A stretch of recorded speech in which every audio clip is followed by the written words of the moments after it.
How's it going, everyone? We have a plethora of big PlayStation 4, PlayStation 5 game updates to go over in this video.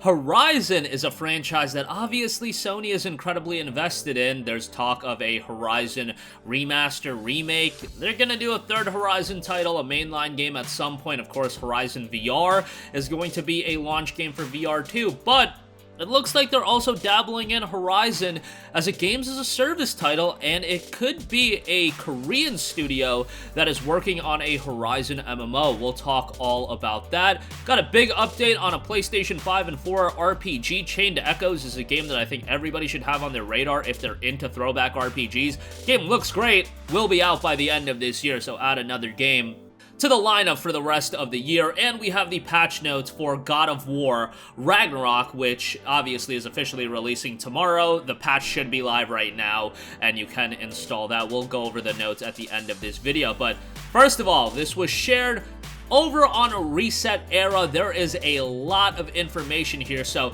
NCSoft is reportedly developing a new game utilizing the IP of Sony's flagship game franchise Horizon. NC and Sony are promoting the IP collaboration to target the global game market, and the collaboration between the two companies is finally completed, drawing attention to whether NCSoft will succeed in targeting the global market by removing its focus on the Lineage IP.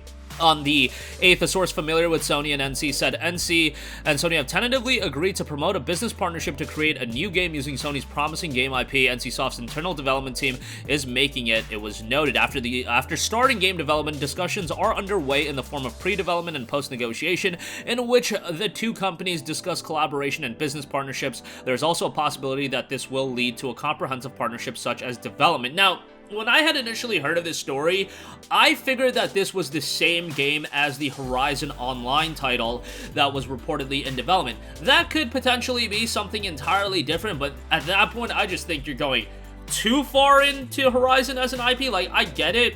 Horizon's way bigger than I think a lot of people expected it to be back in 2017. We're getting that Netflix show as well, so this is another game that is going to get adapted into a Netflix series. I mean, Netflix is adapting Gears of War into a movie and a adult animated series. So Netflix is doing a lot of stuff with gaming IPs, but Horizon is one that obviously there's a lot of depth to its lore, and I think the idea of a Horizon Online game, personally speaking, that sounds incredibly interesting to me. I'd like to see how it's executed. I know the idea of NCSoft working on the game, maybe that'll give a little bit of pause, but you know, Horizon is an IP that I really enjoyed, and I think you could take the Horizon world and that, you know, setting and parlay that into an online title. I don't think that's ridiculous. Now, how far are we gonna scale this online title? Like, I thought when we were initially talking about a Horizon Online game, it would have been something like maybe a 4 to 8 player game. You're going on raids, whatever the case may be.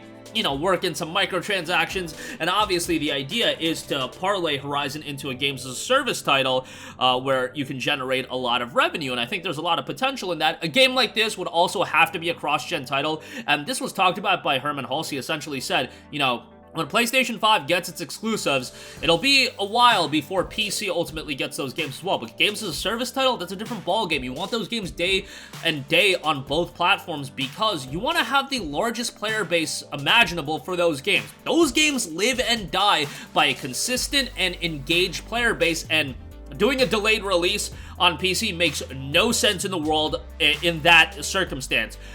You know, those aren't usually the games that are selling people on a console either. Like, are people really buying an Xbox specifically for Fortnite? I don't know. Maybe they are. But I just think, in the case of games as a service, Sony's thinking is this far extends beyond just us selling people PlayStation consoles, which their exclusives, a lot of that is to sell people their PlayStation consoles and get them invested into that ecosystem. In the case of these games as a service title, the service of that game is the ecosystem that they want you invested into, and that ecosystem can live on PC as well alongside PlayStation day and day. That's fine. And I think that is going to be the most effective way to go about things. But it remains to be seen how far along this is and whether or not we'll see it anytime in the near future. But I will keep you guys posted on that as we hear more. All right, moving on from that, this is a game that you're going to see very soon. Chained Echoes is launching December 8th for PlayStation 5 and PlayStation 4. Physical edition is due out in the summer of 2023.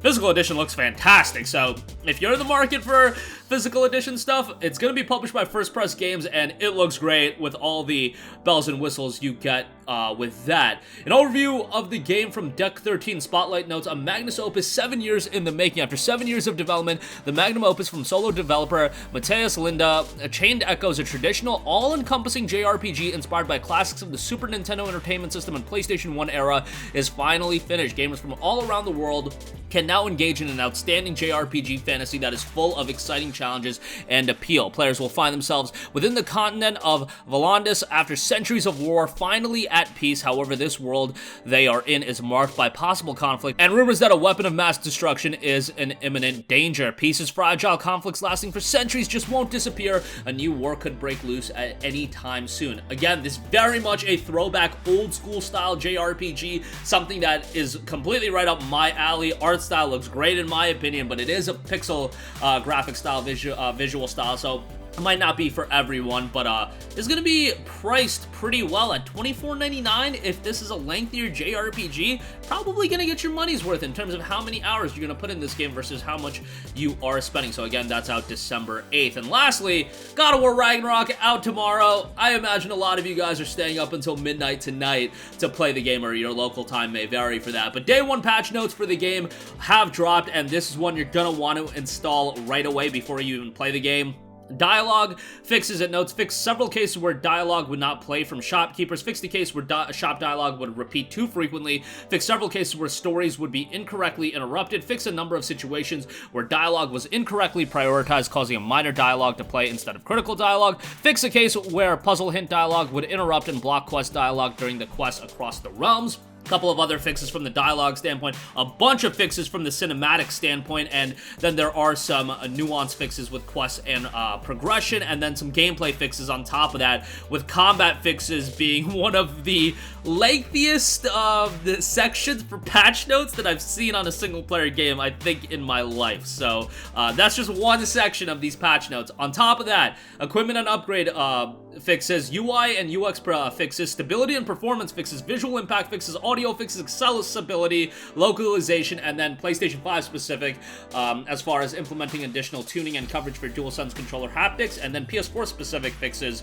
were included there as well. So a lot of updates with that. You're definitely going to want to have that installed before you jump into God of War Ragnarok either tonight or tomorrow. But that is going to do it for me. Again, rumblings have it that a Horizon MMO is being done by NC Soft. That's going to be a very interesting story to monitor. Chained Echoes drops on PS5 and PS4 on December the 8th, and we have the day one patch notes for God of War Ragnarok, which are absolutely gargantuan.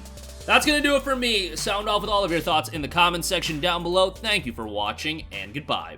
Hey guys, we hope you enjoyed the video, and if you did, make sure to hit the subscribe button, and if you're already subscribed, do us a favor and hit the bell icon. This way you'll be notified whenever we post a new video. That's the best way to keep up with all of our uploads, and we usually try to upload 2 videos a day. And with the bell icon hit, you'll be notified whenever we do upload a video. As always, thanks for watching.